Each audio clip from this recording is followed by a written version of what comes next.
नमस्कार. मी पंडित कैलास महाराज रामदासी मंगरुळकर, शिवसमर्थ ज्योतिष बीड.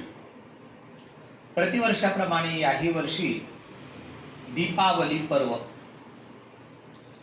दीप म्हणजे दिवा आणि अवली म्हणजे ओळ किंवा राम. प्रत्येक रांगेतील दिवा किंवा रांगेतील प्रत्येक दिवा हा वेगवेगळा आनंद देणारा, संस्कृतीचं महत्त्व सांगणारा असतो. ज्यामध्ये यावर्षी 7 दिवसांचा दिवाळी पर्वाचा उत्सव आलेला आहे. ज्यामध्ये दिनांक 28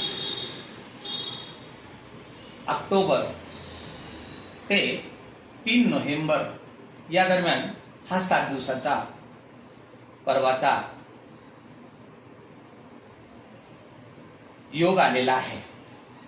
ज्यामध्ये दिनांक 28ला वसुबारस सोमवार, एकादशीसह द्वादशी, त्यानंतर मंगळवार 29, धनत्रयोदशी. धनत्रयोदशीच्या सांगत बसलं तर महत्त्व प्रत्येक दिवसांचं फार वेगवेगळं आहे. कालावधी खूप मोठा असेल, परंतु थोडक्यात मी आपणास माहिती सांगतो. ज्यामध्ये प्रामुख्यानं धनत्रयोदशीला सायंकाळी आपल्याकडे असलेल्या धनाची, अर्थात जसे की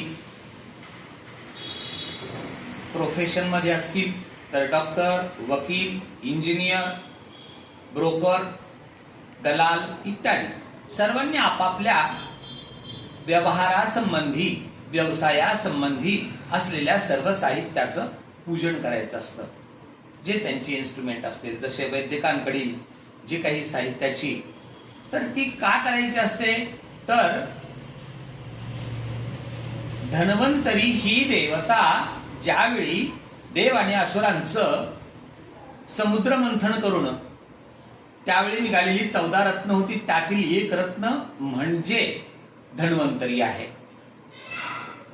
धन्वंतरी ही आरोग्याची दात्री आहे, यशाची दात्री आहे, स्थैर्याची दात्री आहे आणि सर्व कार्यासाठी यश देणारी देवता म्हणजे धन्वंतरी.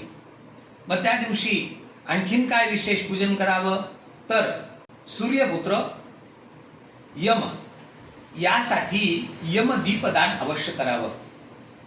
धनत्रयोदशीला यमदीपदान केल्यानंतर आपल्या घरातील जी काही नकारात्मक ऊर्जा असेल, आपल्याबद्दल काही लोकांच्या मनामध्ये काही निगेटिव्ह ऊर्जा असेल, तर तीही नकारात्मक ऊर्जा निघून जाते. शक्य जर तुम्हाला असेल तर धनत्रयोदशीच्या दिवशी संध्याकाळी आपलं धनत्रयोदशीचं पूजन झाल्यानंतर एक नवीन पंथीमध्ये तेल, वात आणि शक्य झालं तर मोहरीचं तेल घेऊन तो दिवा प्रदीप्त करावा. अगदी संथ गतीनं आपल्या संपूर्ण घरामध्ये तो दिवा घेऊन फिरवावा आणि नंतर बाहेर आणून घराच्या बाहेर, घराचं तोंड कुठल्याही दिशेला असू द्या, परंतु दिव्याचं तोंड मात्र दक्षिण दिशेला करावं. जेणेकरून जी काही आपल्या घरातील व्यक्तींच्या प्रकृतीत असणारी अनारोग्यता असेल, घरातील नकारात्मक ऊर्जा असेल, ही सर्व त्या दिव्याच्या माध्यमातून बाहेर निघते व दक्षिणेला तोंड केल्यामुळं ती यमाला समर्पित केली जाते. यमाचं नाव काढल्याबरोबरच ज्याप्रमाणे मानवीय जीवनामध्ये अचानक अगदी भूकंप आल्यासारखी गती निर्माण होते, तर त्या यमाच्या स्वाधीन आपल्याला ही नकारात्मक ऊर्जा करायची असते. मग यामध्ये वकील, डॉक्टर, इंजिनियर, ब्रोकर, दलाल, प्रोफेशन मध्ये असणारी सर्व मंडळी. मग व्यापारी मंडळीने करू नये का तर व्यापारी मंडळीनं सुद्धा आपल्याकडे असलेल्या तराजू, काटा इत्यादी काही साहित्य साधनांची अवश्य पूजा करावी. त्याचप्रमाणे काही धनाढ्य घर किंवा पेढी जर असेल तर त्यांनी देखील आपल्याकडे असलेल्या सोना चांदी जे काही रत्न किंवा त्यांचं धन असेल त्याचीही पूजा करावी. पूजा करत असताना 3 गोष्टी मात्र नक्की अवश्य लक्षात ठेवाव्या.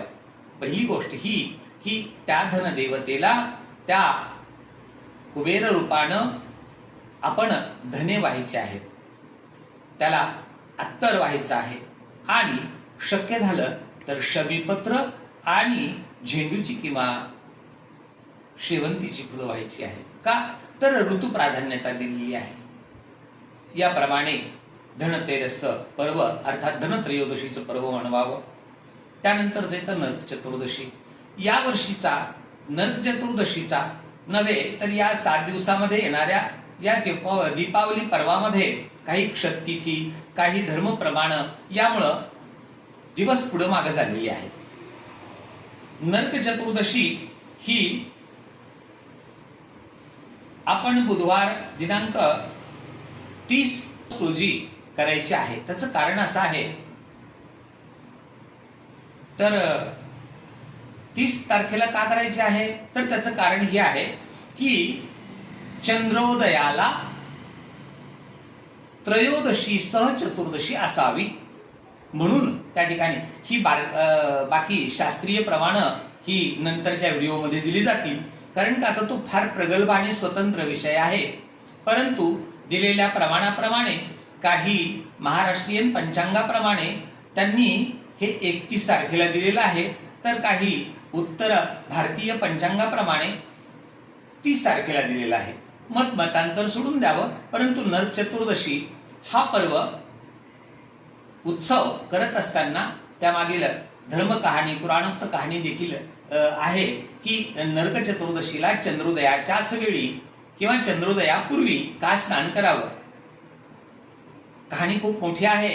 परंतु नरकासुर नावाचा जो एक उद्यमी राक्षस होता आणि त्या राक्षसानं आजूबाजूच्या गावातील कन्या 16,100 कन्या आपल्या कारागृहामध्ये डांबून ठेवलेल्या होत्या आणि त्या कन्येचा प्रत्येक कन्येबरोबर तो विवाह करायचा. अर्थात भगवान श्रीकृष्णाची त्या सर्व 16,100 कन्यांनी प्रार्थना केली आणि भगवंताने त्या नरकासुराबरोबर रात्री युद्ध प्रारंभ केलं आणि ते युद्ध चंद्रोदयाला संपलं. त्यावेळेला त्या नरकासुराचा वध करण्यात आला. कहाणी बरीच मोठी आहे, मी थोडक्यात सांगतो. मग त्या सर्व कन्यांनी भगवान गोपाल कृष्णाला प्रार्थना केली की भगवंता, आम्हाला या नरकासुरानं पळवून आणलेला आहे, मग आम्हाला समाजाने मान्यता कशी द्यावी, आमच्याबरोबर विवाह कोणी करणार नाही. तर त्यावेळी भगवान गोपाल कृष्णाने त्यांना शब्द दिला की आपल्या सर्वांच्या बरोबर मी विवाह करेल आणि त्याप्रमाणे कोणताही आपला अपराध नसताना देखील एखादा आपल्यावरती आरोप येत असेल तर त्या ठिकाणी नरक अर्थात जी यातना आपण सहन करू शकत नाही त्याला म्हणतात नरक यातना आणि तोच तो नरकासुर.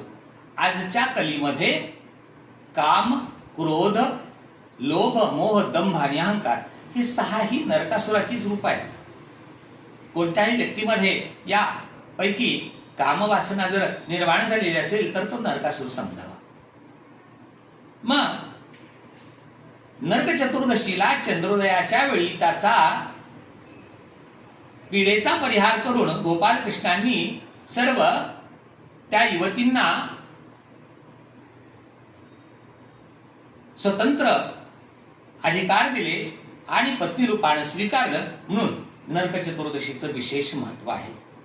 त्याचप्रमाणे लक्ष्मी कुबेर पूजन या दिवसाला देखील बऱ्याच ठिकाणी दक्षिण भारतीय, उत्तर भारतीय, पूर्व भारतीय विद्वानांच्या मते वेगवेगळी प्रमाणे दिलेली आहे. परंतु धर्मशास्त्र बहुऋषी मत्तम मुंडे मुंडे मतिर्भिन्नः याप्रमाणे चालतं. प्रत्येक विद्वान आपापल्या बौद्धिक कौशल्याप्रमाणे दिलेल्या धर्म संस्कृतीच्या काही जुन्या ग्रंथांच्या प्रमाणांचा अर्थ आपापल्या परीने लावतो. ज्याप्रमाणे आपल्या या वर्षीच्या आलेल्या प्रमाणाला धर्मसिंधूने प्रमाण दिलेलं आहे.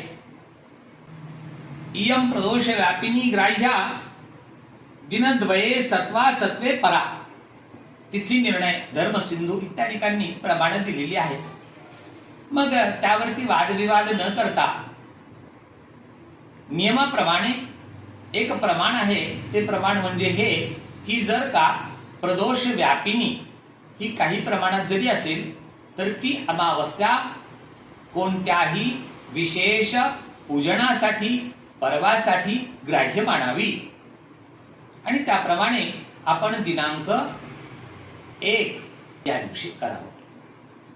आता यामध्ये प्रमाण असं आहे की बहुऋषीमत्तम या नावाखाली बऱ्याच काही विद्वानांनी आपापली मतं व्यक्त केलेली आहेत.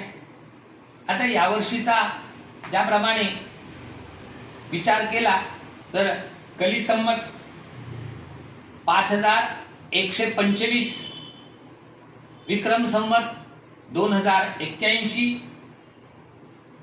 क्रोधी नाम संवत्सर महाराष्ट्रीयन अर्थात शक संमत 1946. याप्रमाणे बरीच पंचांग आहेत आणि त्या पंचांगाप्रमाणे दिलेले वेगवेगळी प्रमाण आहेत.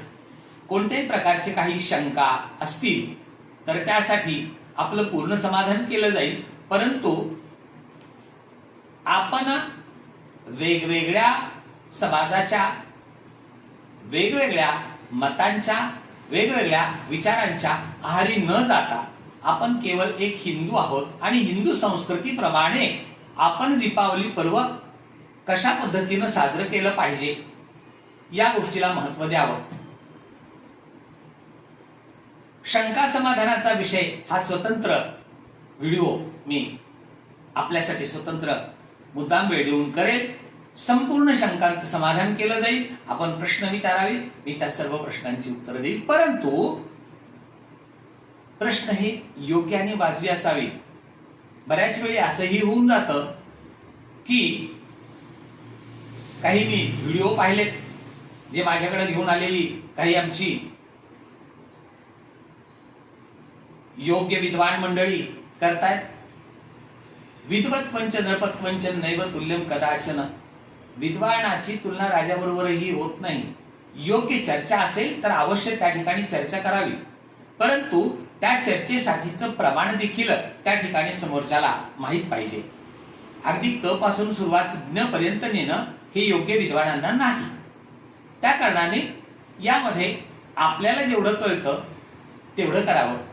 माझी एक सर्व पाहणाऱ्या हिंदू बांधवांना एक प्रार्थना असेल की कृपया या मीडियाचा वापर, सोशल मीडियाचा वापर योग्य दिशेने करा. आपल्याला काही नकारात्मक लेख, काही प्रबंध, काही व्हिडिओ क्लिप अशा जर काही आल्या असतील आणि त्यामध्ये कारण नसताना द्विधा मनस्थिती निर्माण होत असेल तर ते आपल्यापर्यंतच थांबवा. ते पुढे फॉरवर्ड करू नका. आमच्याकडील व्यापारी मंडळी भरपूर ठिकाणी एकाच व्यक्तीकडचे सकाळी एक आणि दुपारी एक, संध्याकाळी एक वेगळं आले आणि हे सगळं एकच व्यक्ती करतोय. सेकंड ऑप्शन हा विषयच नको आहे. आपण भारतीय आहोत, आपण हिंदू आहोत आणि हिंदू संस्कृतीनं एक प्रमाण दिलेलं आहे ते म्हणजे यद्यदाचरती श्रेष्ठम. जे श्रेष्ठ मंडळी, जे ज्येष्ठ मंडळी आपले आचरण करत आले त्याचप्रमाणे आपण देखील केलं पाहिजे. कारण का तर जगाच्या पाठीवरती केवळ हिंदू संस्कृती अर्थात सनातन वैदिक पद्धती हीच एक वेगळी ओळख आहे, ज्याला कालमर्यादा मी आताच बोलत असताना आपल्याला सांगितलं की कली संमत 2000 नव्हे, 3000 नव्हे तर 5125. आज कालगणना जर चालू असेल तर 5125 वर्षाची तर सध्याची माहिती आहे, परंतु काही वैदिक ग्रंथांमध्ये, धर्मग्रंथांमध्ये याचं प्रमाण हजारो लाखो वर्षापूर्वीचं मिळतं. तर मग आपण काय आचरण करायचं, किती आचरण करायचं हे प्रत्येकाचं आपापल्यावरती आहे. विद्वानांच्या बाबतीमध्ये विद्वत्ता ठरवण्याचा अधिकार आपल्याला नाही, परंतु त्यांनी माहिती पूर्ण घेतलेली आहे का याबद्दल निश्चित खात्री करावी, त्यांच्याशी चर्चा करावी, अन्यथा वाद विवाद या गोष्टीमध्ये पडू नये. हात जोडून पुनश्च एकदा विनंती.